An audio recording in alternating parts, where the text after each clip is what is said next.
Gustavo Siqueira, é Gustavo Siqueira. A saúde de hoje vai falar a respeito de cirurgia plástica sem bisturis.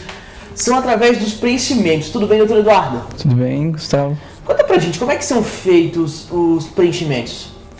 Então, Gustavo, o preenchimento, ele é realmente a plástica sem bisturi. Por quê?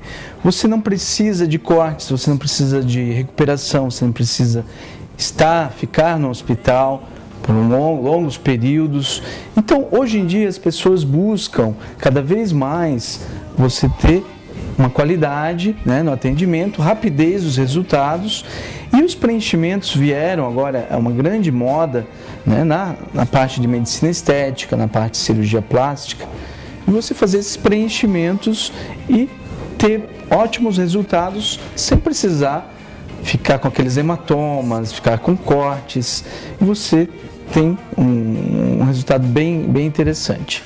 Doutor, em que partes do corpo que a gente pode estar fazendo os preenchimentos? Então, o preenchimento ele é utilizado principalmente na face, porque existe uma dinâmica do envelhecimento. Com o tempo, as pessoas vão perdendo volume na face. Então, o lábio vai afinando, Gustavo, a parte da maçã do rosto vai perdendo volume e os tecidos vão caindo. Então, muitas vezes você utiliza o preenchimento para restaurar esses volumes.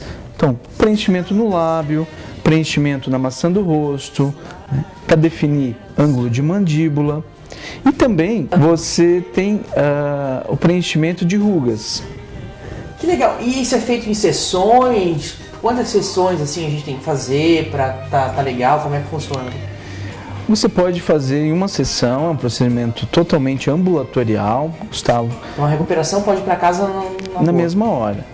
Claro, às vezes fica um pouquinho inchado, né? A dor é muito suportável, muito leve, você toma alguns analgésicos, antibióticos, mas nada que não seja possível contornar com remédios. 2, 3 dias já está... Bom, geralmente, dependendo do procedimento e da quantidade, você pode até no mesmo dia ou no dia seguinte voltar ao trabalho.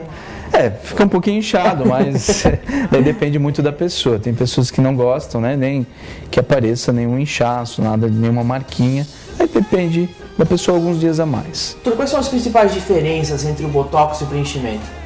O preenchimento serve também para rugas, mas essas rugas, elas são já fraturas na pele.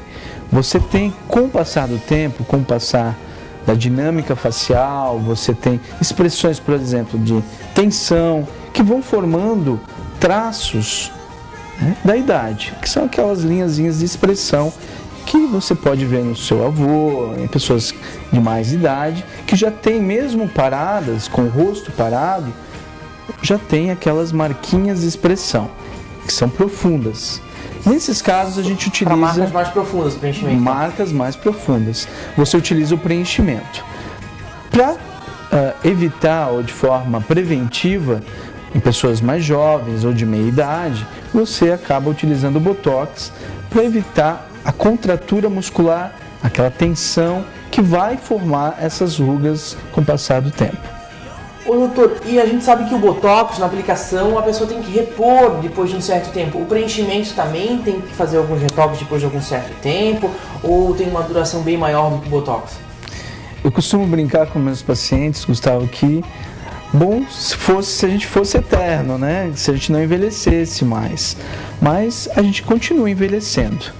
Então, o produto muitas vezes é definitivo, né? Você faz um preenchimento definitivo, mas a pessoa não é definitiva, ela continua envelhecendo e, com o passar do tempo, tendo outras necessidades. Então, muitas vezes, agora, onde o preenchimento seria interessante aqui na maçã do rosto, daqui a 10 anos já não é mais tão interessante ali, você tem que fazer em outros lugares. Então, com o passar do tempo, você acaba tendo que adequar o preenchimento para aqueles locais de maior necessidade. Então pode ser feito tanto definitivo quanto temporário. Depende da indicação de cada paciente.